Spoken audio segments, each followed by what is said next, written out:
రెడీగా ఉన్నాం అని చెప్పి స్వయంగా ప్రధానమంత్రి గారికి నేను 2018లో పోయి వారికి విజ్ఞప్తి చేసి మొత్తం వివరాలు కూడా వారికి సమర్పించి వచ్చిన. అప్పటికే ముఖ్యమంత్రి గారు కలిసినారు, వారు చెప్పినారు, మా అధికారుల బృందాలు కలిసినాయి, అధికారుల బృందాలు కూడా వివరంగా చెప్పారు ఎట్లా ఫీజిబుల్ అని. కానీ మేము కుట్రను గమనించలేకపోయినాం.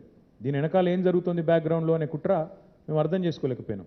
ఎందుకంటే కుట్రలు ఎట్లా ఉంటాయంటే, ఒక కుక్కను చంపాలి అంటే ముందు దాన్ని పిచ్చి కుక్క అని ముద్రేయాలి, తర్వాత దాన్ని పిచ్చి కుక్క కాబట్టి కాల్చి చంపినామంటే ఎవరైనా కూడా ఏమనరు కాబట్టి ఖతం చేయాలి. ఇది ఎజెండా. ఆ ఎజెండాలో భాగంగా ఏం జరుగుతుందో ఈరోజు మొత్తంగా చూసినట్టయితే మీరు బయ్యారం విషయంలో ఇక్కడ మేము కేంద్ర ప్రభుత్వం ఇచ్చింది మాట అని చెప్పి మేము మాట్లాడడం మొదలు పెట్టంగానే తెర వెనకాల పెద్దలు ఎవరెవరైతే పాత్రదారులు సూత్రధారులు ఉన్నారో వారు కదిలినరు. కదిలి ఏం చేసినారు వాళ్ళు? ఈ ఒక ఆయన ఉన్నాడు, ఇక మీకు తెలుసు, దేశమంతా తెలిసిన వ్యక్తి ఆయన. ఆయన పేరు అదానీ. ఇది అదానీ గారు.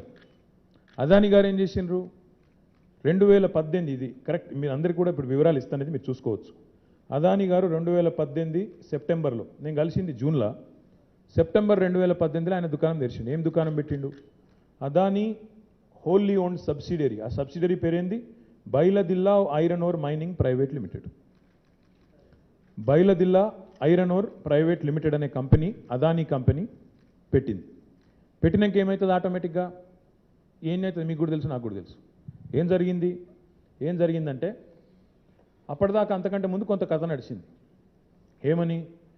ఈ బైలదిల్లాలో ఉండే మన మైన్స్కి సంబంధించి, అక్కడ ఉండే ఐరన్ ఓర్కి సంబంధించి ఏం చేయాలని గతంలో చర్చ జరిగినప్పుడు, అదే 2018 ఏప్రిల్లో ఆ రోజు కేంద్ర ప్రభుత్వం, కేంద్ర క్యాబినెట్లో ఏం నిర్ణయం తీసుకుందంటే, జపనీస్ స్టీల్ కంపెనీలకు, స్టీల్ మిల్స్కి, అదేవిధంగా పాస్కో అనే ఒక సౌత్ కొరియన్ కంపెనీకి బైలదిల్లా నుంచి మేము ఐరన్ ఓర్ సప్లై చేస్తాము అని చెప్పి వాళ్ళు ఒక నిర్ణయం తీసుకొని, కేంద్ర cabinet chaired by Narendra Modi అలా ఒక నిర్ణయం తీసుకున్నారు.